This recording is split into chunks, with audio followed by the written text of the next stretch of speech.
마태복음 28장 1절 15절까지 봅니다. 1절입니다. 안식일이 다 지나고 안식 후 첫날이 되려는 새벽에 막달라 마리아와 다른 마리아가 무덤을 보려고 갔더니 큰 지진이 나며 주의 천사가 하늘로부터 내려와 돌을 굴려내고 그 위에 앉았는데 그 형상이 번개 같고 그 옷은 눈같이 희건을 지키던 자들이 그를 무서워하여 떨며 죽은 사람과 같이 되었더라. 천사가 여자들에게 말하여 이르되 너희는 무서워하지 말라. 십자가에 못 박히신 예수를 너희가 찾는 줄을 내가 아노라. 그가 여기 계시지 않고 그가 말씀하신 대로 살아나셨느니라. 와서 그가 누우셨던 곳을 보라.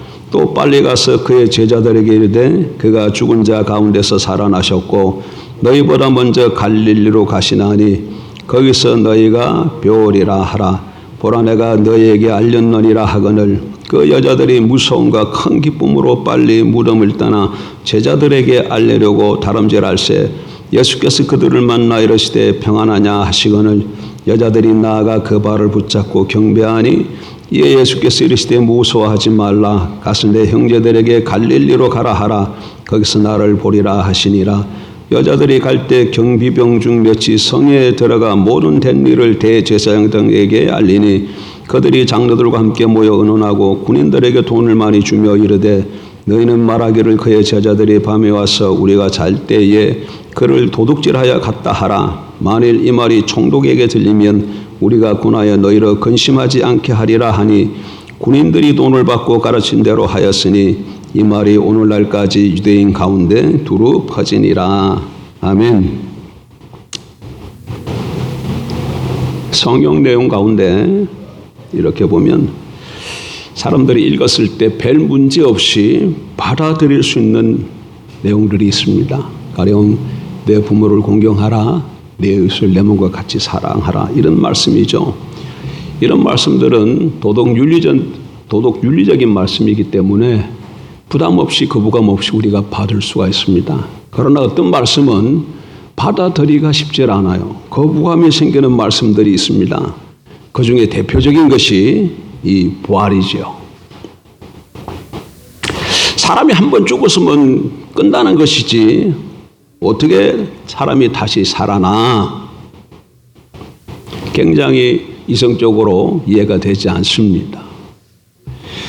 그래서 어떤 사람들은 성경에서 거부감을 느끼는 이런 내용들을 다 빼버리자고 말했습니다. 여러분 그렇게 되면 성경이나 기독교가 모든 사람들에게 다 수용될지는 몰라도 더 이상 기독교는 아닌 것이죠. 더 이상 기독교는 아닙니다. 그것은 뼈대가 없는 건물과 똑같습니다. 여러분 하나님은 사람들의 길을 즐겁게 하기 위해서 진리를 왜곡시키시는 분이 아닙니다. 어떤 사람이 병이 나서 큰 병원에 가서 진찰을 받아보니까 의사가 당신 위암 초기요 이런 진단을 내렸습니다. 그러면 그 사람이 그 얘기를 처음에 들었을 때는 어떻게 해요? 선뜻 받아들이기가 쉽지 않죠. 거부감이 생깁니다. 또 기쁘지 않죠. 그렇지만 거부감이 생기고 기쁘지 않다 할지라도 어떻게 해야 됩니까? 의사의 진단을 받아들이고 그 의사가 지시하는 대로 약을 먹고 치료를 해야 살 수 있습니다. 그렇지 않고 의사가 저런 얘기를 하고 거부하고 받아들이지 않으면 어떻게 되겠습니까? 암이 또 중해져서 결국은 그 병으로 죽을 수밖에 없을 겁니다. 여러분 하나님은 우리가 영원히 사는 길을 제시하십니다. 그것은 바로 나를 위해 십자가에 죽으시고 3일 만에 부활하신 예수를 믿는 길입니다. 예수 그리스도를 믿고 영접하는 이 길 외에 구원받는 길은 없는 줄 믿습니다. 천하에 구원받을 만한 다른 이름을 주신 적이 없느니라. 내가 길이요 진리요 생명이니 나로 말미암지 않고는 아버지께로 갈 길이 없다고 올 수가 없다고 말씀하지 않으셨습니까?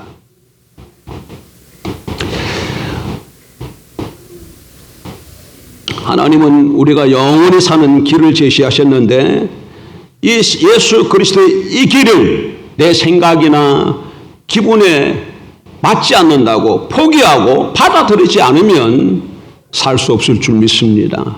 예수 그리스도가 십자가에 죽고 3일 만에 부활한 것이 이성으로 합당하게 여겨지지 않고 받아들여지지 않더라도 믿음으로 받아들임으로 다 생명책의 이름이 농명되어진 은혜가 있길 주의 이름으로 축복합니다. 오늘 아침에는 영원히 사는 진리의 한 기둥인 예수 그리스도의 이 부활에 대해서 좀 말씀을 나누고자 합니다. 여러분, 부활 그러면 이 부활의 진리에 있어서 가장 중요한 것이 뭐겠습니까?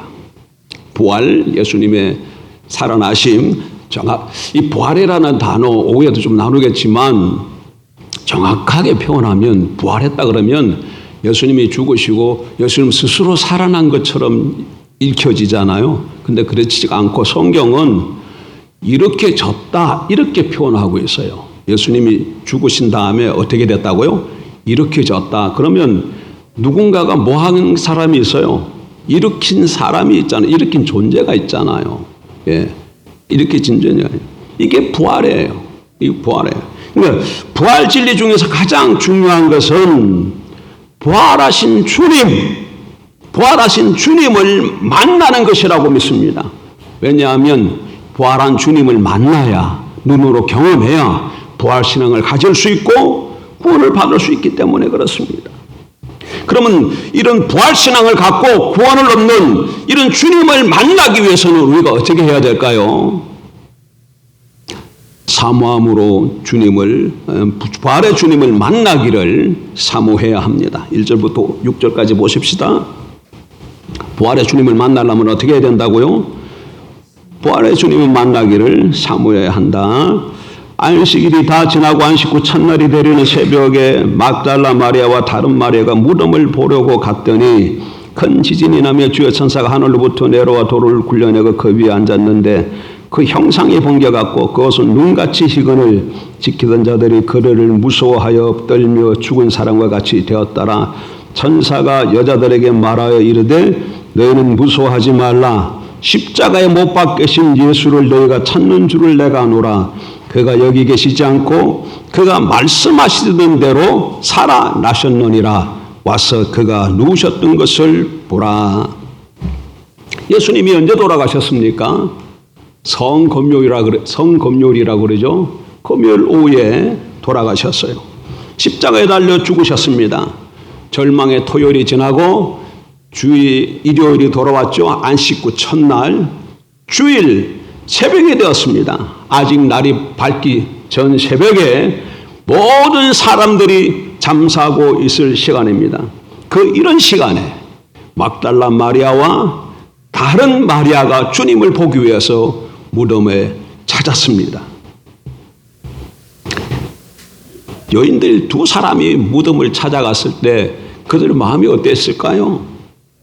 또 다른 사람들의 시선을 느끼면서 조마조마하는 마음으로 찾아갔겠죠. 그러나 그들이 무덤에 독차했을 때 그들이 본 것은 죽은 주님이 아니라 살아나신 주님이었습니다. 주의 천사가 지진과 함께 나타나서 무덤에 돌을 굴려놓고 그리고 그 천사는 예수님이 부활하신 것을 말씀했습니다. 그리고 예수님의 누우셨던 것을 보라고도 말씀하셨어요. 여러분, 놀라운 사실은 이겁니다. 누가 부활하신 주님을 제일 먼저 만났습니까? 12사도들이었나요? 사도들 중에서도 베드로와 야고보, 요한 이렇게 사람이 특별히 수제자였는데 그들이었습니까? 아닙니다. 막달라 마리아와 다른 마리아였어요. 여자들이었습니다, 여러분. 여자들이었어요. 주님 만나기를 사모할 때 부활의 주님을 만날 줄 믿습니다. 그것도 가장 먼저 만나는 감격을 맛보게 될 줄 압니다. 여러분, 오늘 우리도 주님 만나기를 사모해야 합니다. 하나님은 사모하는 영혼에게 만족해 하신다는 약속을 우리에게 주셨습니다. 여러분, 똑같이 교회를 다녀도 구원을 빨리 받는 사람이 있는가 하면 늦게 받는 사람이 있어요. 왜 그럴까요? 그 차이는 갈급함에 달려 있어요. 얼마나 사모하느냐, 그 정도에 따라 달라지는 것이죠. 주님 만나기를 간절히 사모하는 사람, 새벽이든 밤이든 가리지 않고 멀고 가까운 것을 가리지 않는 사람은 주님을 개인적으로 만날 줄 믿습니다. 예? 아직까지 부활의 주님을 개인적으로 만나지 못한 그런 분들이 우리 가운데 혹 계시다면 사모하는 심령이 되어지기를 여러분 주께 구하시길 바랍니다. 주님 만나고 싶습니다. 부활의 주님을 제가 뵙기를 소원합니다. 이런 사모함으로 주님 앞을 좀 나아가십시오. 이런 사모함이 넘칠 때에 때가 될 때 하나님께서 찾아와 주시고 부활의 주님께서 만나 주실 줄 믿습니다. 여러분 구원 받고서도 마찬가지입니다. 구원 받은 후에 어떤 사람은 신앙이 일치월장하는 사람이 있는가 하면 별로 잘 자라지 않는 사람도 있어요. 구원 받고 5년이 지나고 10년이 지났는데도 여전히 아이의 이 수준에 지나지 않는 사람들이 있습니다. 애들이 그렇듯이 툭하면 털어지고 변덕스럽고 말을 함부로 해서 다른 사람에게 상처를 주고 자기 자신의 신앙도 제대로 관리를 못합니다. 그러나 어떤 사람은 1, 2년만 지났는데도 신앙이 성숙해서 나가서 복음을 전하고 양육도 하는 그런 사람들도 있습니다. 왜 어떤 차이일까요? 근본적인 원인은 갈급함의 차이예요. 갈급함의 차이. 이런 사람들은 더 배우고 싶어서 안달입니다, 여러분. 그래서 신앙이 앞선 사람들을 찾아가서 나를 양육해 달라고 그러지요. 그리고 말씀 한마디 말씀을 들으면 놓치지 않습니다. 배운 말씀을 그대로 행해보려고 애를 씁니다. 이런 심령이 여러분 주님을 만나는 심령인 줄 믿습니다. 강해설교의 황태자인 찰스 스펄전 목사님이 이런 말을 했습니다. 우리가 그리스도를 추구하지 않으면 사탄이 우리를 추구할 것이다. 우리가 주님을 추구하지 않으면 누가 우리를 추구한다고요? 사단이 우리를 추구한다 그래요. 예? 그리스도를 사모하지 않고 추구하지 않고 그러면 나는 그냥 중간에 있는가 보다 이렇게 생각하기 쉬운데 그렇지 않습니다. 여러분 스스로를 좀 돌아보십시오. 내가 지금 주님을 추구하고 있지 않습니까? 그러면 여러분 세상을 사모하고 있는 것입니다. 세상을 추구하고 있어요.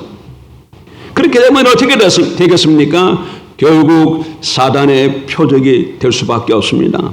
오늘 우리 모두는 막달라 마리아와 같이 부활의 주님을 사모하고 갈급해하고 찾고 구함으로 부활의 주님을 만나는 은혜가 우리에게 있기를 주의 이름으로 축복합니다. 두 번째로 이렇게 부활의 주님을 만난 사람은 그러면 어떻게 해야 될까요? 막 사모하는 자만이 주님을 만날 수 있습니다. 갈급한 사람만 주님 만나 주십니다. 이렇게 만났습니다. 그러면 만난 후에는 어떻게 될까? 부활의 주님을 전해야 합니다. 7절로 10절입니다.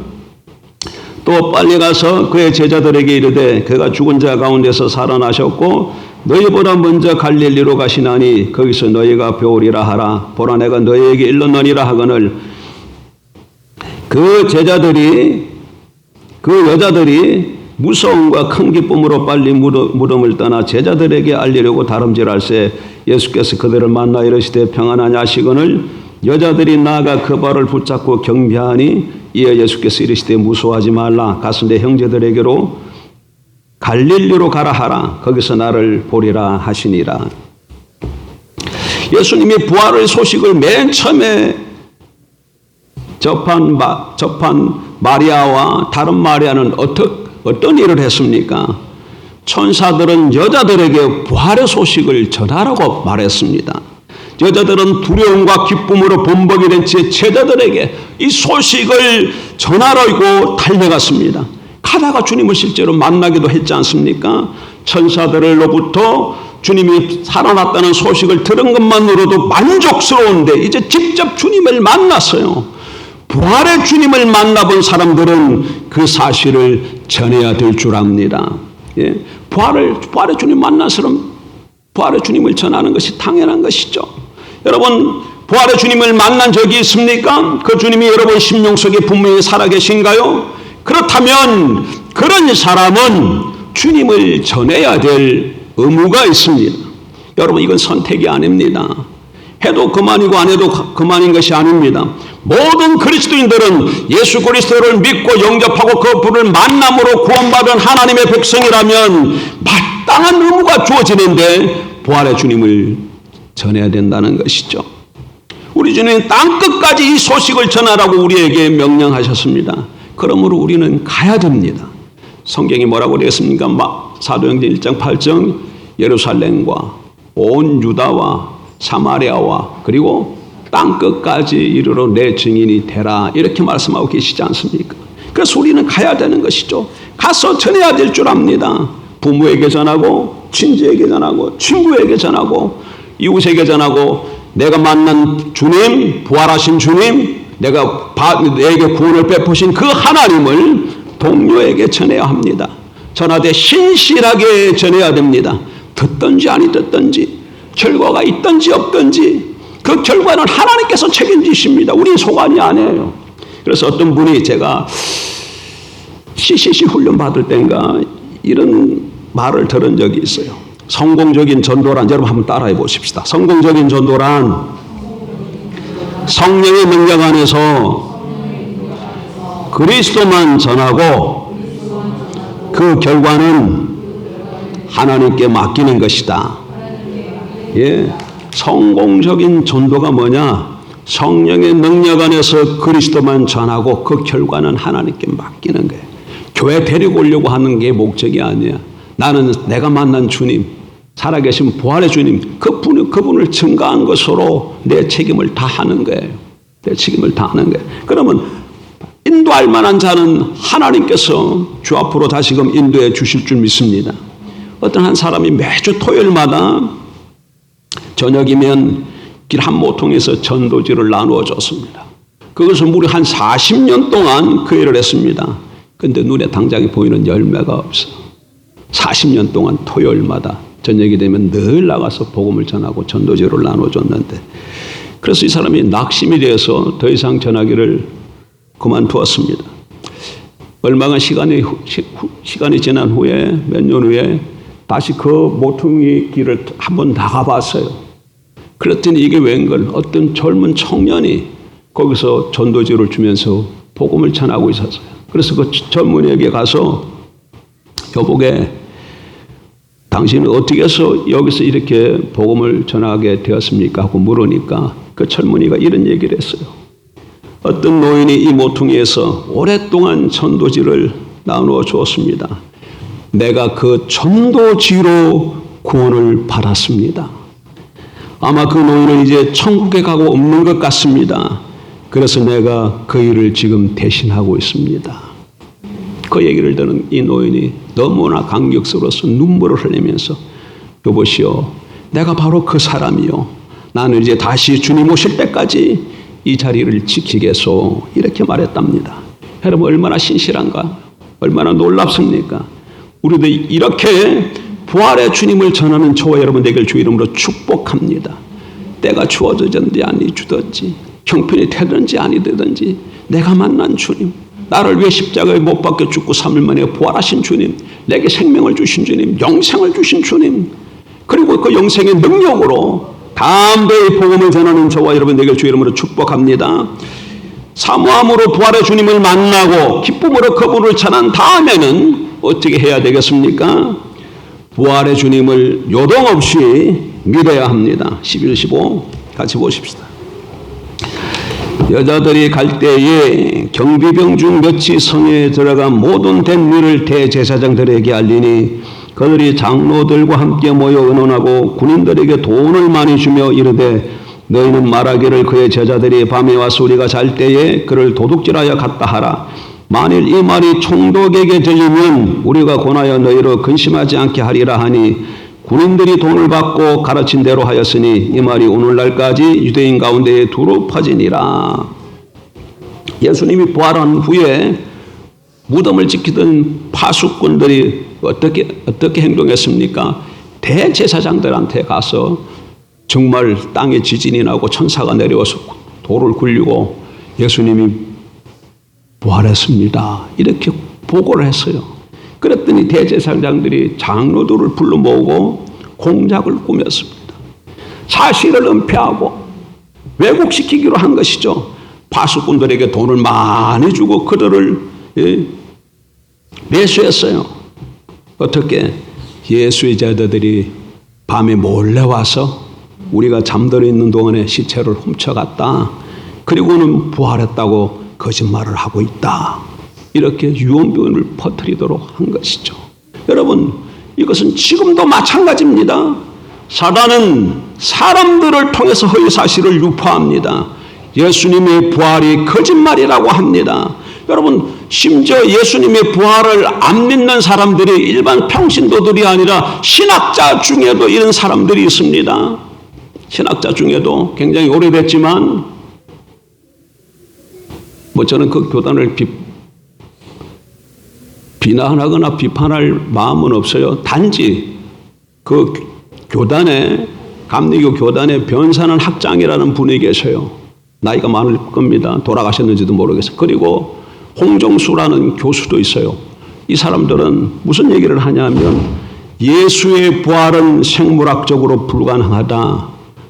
부활을 믿지 않습니다. 이 사람들이 누구라고요? 신학자들이에요. 해외에 나가서 박사학위를 받아온 사람들이에요.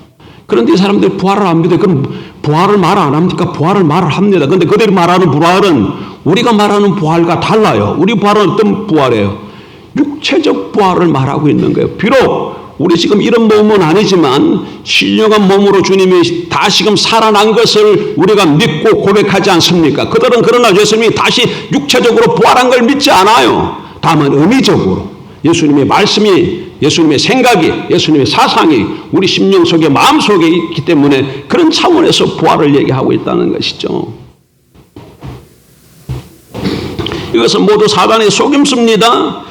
내 영혼을 영원한 지옥에 떨어뜨리기 위한 사단의 거짓말입니다. 그런데 그런 사람들이 얘기를 할 때에 그 배에 있는 학적인 배경이나 이런 것들 때문에 정말 그렇구나 하고 따라가는 사람들이 있다는 것이죠. 믿는 사람들이 있다는 것이죠. 그래서 육체적 부활을 믿으면 무식한 사람이라고, 근본주의자라고, 문자주의자라고 그렇게 오히려 우리를 비판합니다. 그렇지 않습니다, 여러분. 예수 그리스도는 십자가에 못 박혀 죽으시고 장사된 바 되셨다가 3일 만에 정확하게 육체로 부활하셨고 지금은 어떻습니까? 승천하셔서 아버지 보좌우편에 앉아 계시고 마지막 때에 우리가 그날을 언제인지 몰라요. 그러나 그때에 그날이 되면 다시금 이 세상에 오셔서 세상을 심판하시고 우리의 구원을 완성시켜 주실 줄 믿습니다. 그런데 성경은 그날의 심히 가깝다고 말하고 있어요.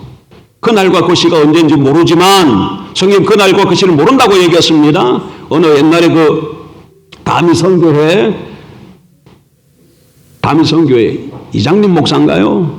1998년도 몇 년도에 10월 달인가 언젠가 예수님 재림한다고 그런 적이 있었잖아요. 그래가지고 사람들이 또 미혹당해가지고 많은 사람들이 쏠리고 그랬는데 성경이 뭐라고 말하고 있다고요? 그날과 그 시는 알지 못한다 말하고 분명히 말씀하고 계셔. 하나님은 알고 계시고 때가 되면 하나님께서 다시금 예수님을 보내주실 거예요. 어쨌든 부활하신 주님이 반드시 다시 오신다는 사실을 믿으십시오. 그리고 그분 이 땅에서 그분과 영으로 동행하면서 주님이 다시금 오실 날을 준비하면서 살아가는 저와 여기 주 이름으로 축복합니다. 진리 사실을 믿음으로 믿는 자만이 영원히 사는 길을 얻는 줄 믿습니다. 죽으시고 부활하신 주님을 흔들리지 말고 믿어야 합니다. 누가 뭐라고 말해도 우리의 믿음이 흔들려서는 아니 되는 것이죠. 모든 것이 흔들리는 시대에 흔들리지 않고 주님을 믿어야 이 어려움을 이길 줄 믿습니다. 미얀마에 선교사로 갔던 저드시는 분이 있는데 미얀마, 지금 옛날에 버마라 그랬지, 미얀마. 이분이 저드슨이 선교사로 가서 사역을 하는데 6년 동안 사역을 열심히 했는데도 한 영혼도 구원하지 못했어요.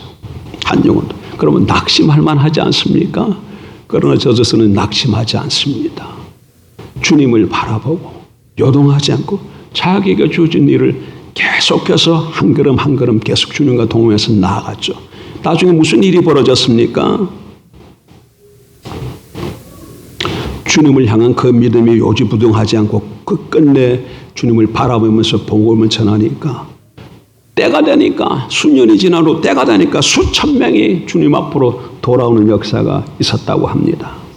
이 불확실한 시대에 이 시기에 우리가 붙잡을 것은 우리 주님에 대한 십자가에 죽고 부활하신 주님에 대한 믿음뿐인 줄 믿습니다.